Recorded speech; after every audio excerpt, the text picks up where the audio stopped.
بسم اللہ الرحمن الرحیم۔ اللہ کے نام سے شروع جو نہایت مہربان رحم والا۔ محترمہ آسیہ محمد سلیمان جوناگڑی، جو کہ ابن کثیر کے مترجم محمد جوناگڑی کی پوتی ہیں، جن کا مدرسہ دارا سیاہ مکہ مکرمہ میں ہے، عرصہ دراز سے درس و تدریس کے شعبہ سے وابستہ ہے۔ ان کی یہ تقریر ملاحظہ فرمائیں۔ السلام علیکم ورحمۃ اللہ وبرکاتہ۔ الحمد للہ رب العالمین والصلاة والسلام علی اشرف الانبیاء والمرسلین نبینا محمد وعلی آلہ وصحبہ اجمعین۔ عن ابی ہریرہ رضی اللہ عنہ قال قال رسول اللہ صلی اللہ علیہ وسلم لأن أقول سبحان الله والحمد لله ولا إله إلا الله والله أكبر أحب إلي مما طلعت عليه الشمس۔ أخرجه مسلم۔ جناب ابو ہریرہ رضی اللہ عنہ بیان کرتے ہیں کہ نبی علیہ الصلاۃ والسلام نے فرمایا، ان ساری جگہوں کی ساری دولت سے زیادہ محبوب میرے ہاں سبحان اللہ، الحمدللہ، لا الہ الا اللہ، اللہ اکبر والے کلمات ہیں کہ جہاں جہاں تک سورج کی روشنی پہنچے۔ بلا شبہ اللہ کی تسبیح پڑھنا، سبحان اللہ والے ذکر کے ساتھ اس کی حمد بیان کرنا، الحمدللہ کے ساتھ اس کی الوہیت کا دل و جان سے اقرار کرنا، لا الہ الا اللہ کے ساتھ اور اس کی بڑائی بیان کرنا، اللہ اکبر والے پاک کلمہ کے ساتھ۔ اللہ کے رسول صلی اللہ علیہ وسلم کو اس ہر قیمتی چیز سے زیادہ محبت تھا کہ جہاں جہاں تک زمین پر سورج کی روشنی پہنچ سکے، اس لیے کہ یہ چاروں اذکار اللہ رب العالمین کو سب کلاموں سے زیادہ محبوب ہیں۔ جیسا کہ نبی علیہ الصلاۃ والسلام نے فرمایا، احب الکلام الی اللہ اربع، سبحان اللہ والحمد للہ ولا الہ الا اللہ واللہ اکبر لا یضرک بأیہن بدأت۔ اللہ تبارک و تعالیٰ کے نزدیک سب کلام گفتگو سے زیادہ محبوب چار ذکر ہیں، یعنی ساری کلاموں سے، ساری باتوں سے زیادہ محبوب اللہ رب العالمین کے نزدیک چار ذکر ہیں، جس میں سے پہلا سبحان اللہ، دوسرا الحمدللہ، تیسرا لا الہ الا اللہ اور چوتھا اللہ اکبر۔ صحابی کو نصیحت کرتے ہوئے نبی علیہ الصلاۃ والسلام نے فرمایا، ان میں سے جس کے ساتھ بھی تم اللہ کے ذکر کا آغاز کر لو گے وہ تمہیں کوئی ضرر نہ پہنچائے گا۔ سبحان اللہ، اس کا معنی ہے کہ اللہ تعالیٰ بلند و بالا، ہر عیب اور نقص سے پاک اور ہر برائی سے محفوظ ہے۔ تو سبحان اللہ کے ساتھ اللہ رب العالمین کی تسبیح بیان کرنا، اسے ہر عیب، نقص اور برائی سے پاک اور محفوظ سمجھنا ہے، اور اس بات کا گویا عقیدہ رکھنا ہے کہ اللہ تبارک و تعالیٰ کسی بھی شریک، اولاد ہو، بیوی ہو، دوست ہو، ماں ہو، باپ ہو، سب سے مبرہ ہے۔ یہ سب کچھ اس کی ذات اقدس کو لائق نہیں ہے۔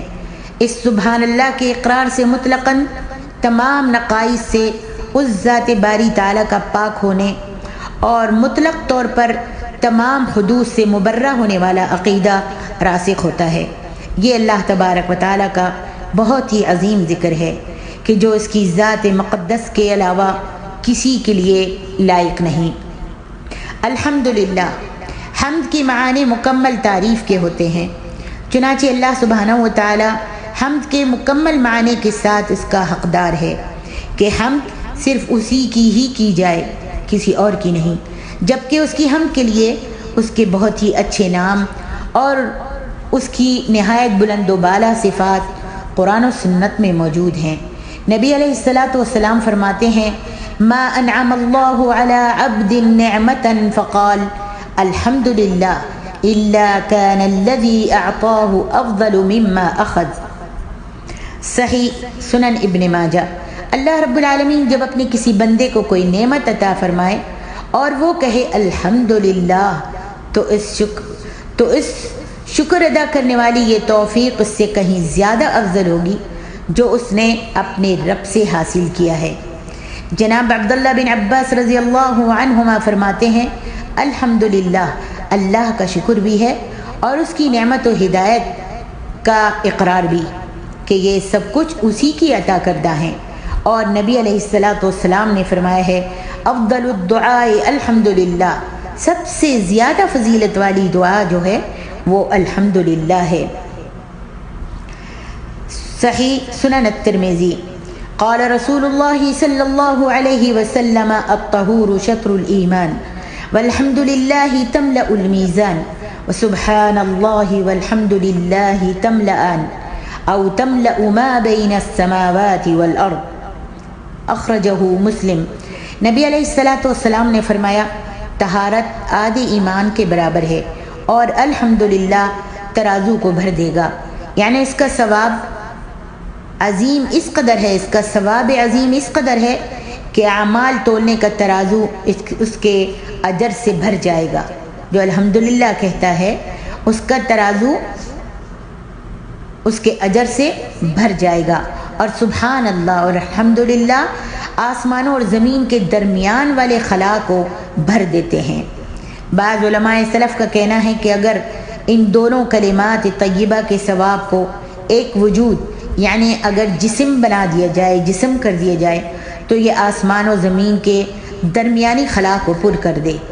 ان دونوں کی فضیلت کے بڑا ہونے کا سبب سبحان اللہ کہنے کے ساتھ اللہ رب العالمین کی ہر عیب اور برائی سے پاکیزگی و برات ہے، اور الحمدللہ کے لفظ کے ساتھ، الحمدللہ کہنے کے ساتھ اللہ رب العالمین کے سپرد ہر اعلیٰ مکمل تعریف کا کر دینا اور اس کی طرف اپنی ہر محتاجی کا اظہار کرنا ہے۔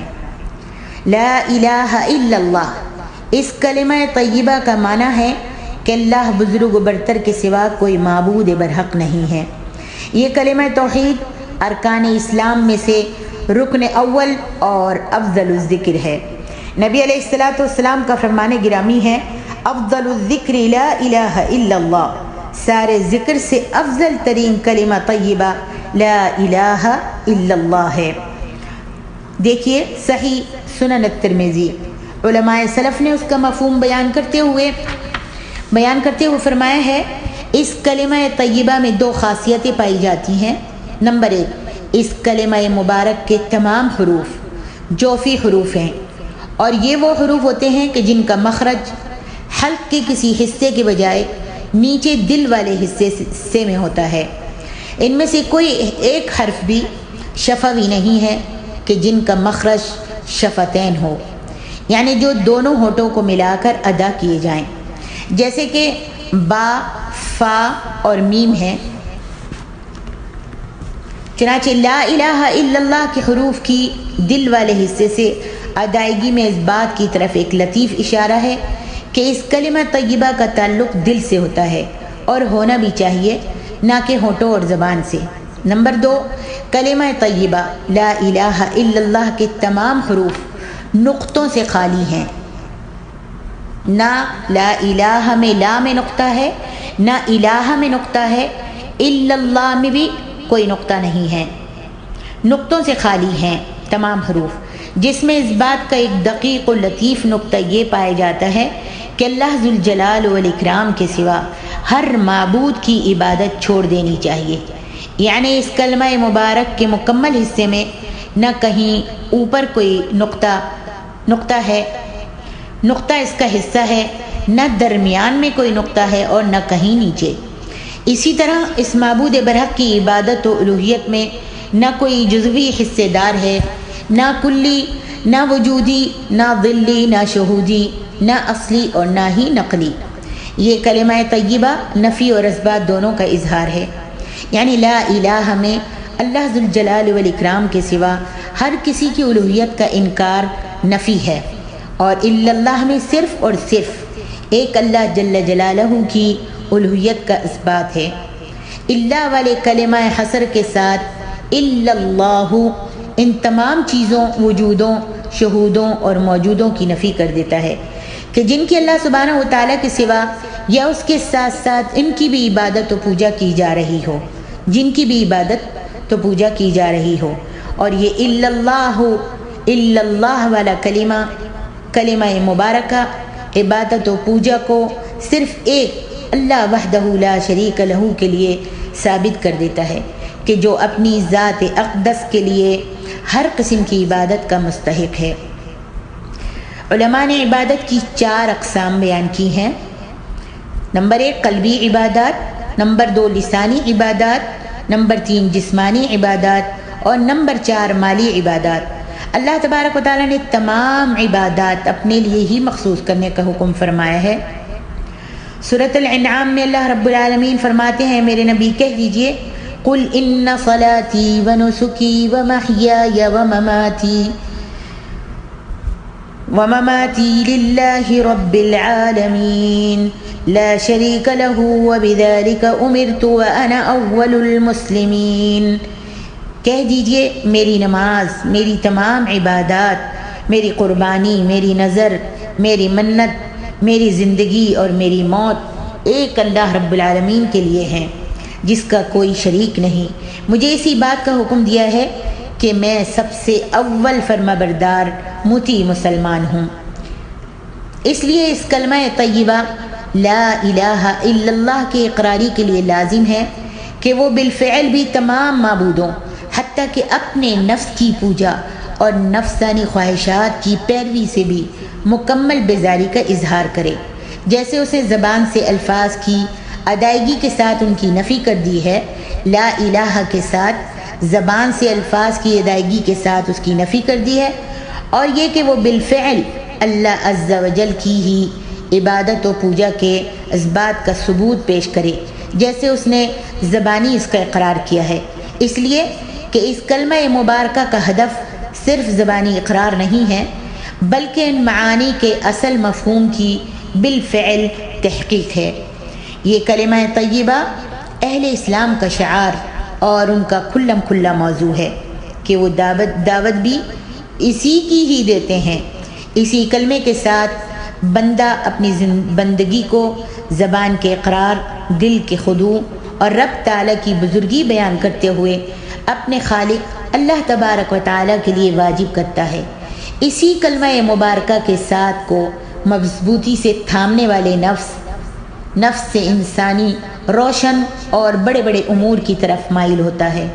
اسی کلمہ مبارکہ کے ساتھ آدمی اپنے اسلام کا اظہار کر کے اللہ رب العالمین پر ایمان لانے والے، اس کی مضبوط رسی قرآن مجید کو مضبوطی سے تھامنے والے، اس کے حکم کی اطاعت کرنے والے، اس اللہ سبحانہ و تعالی پر مکمل بھروسہ کرنے والے اور اپنے ہر معاملے کو اس اللہ رب العالمین کے سپرد کرنے والے اہل ایمان کے ساتھ مل جانے کا اعلان کرتا ہے۔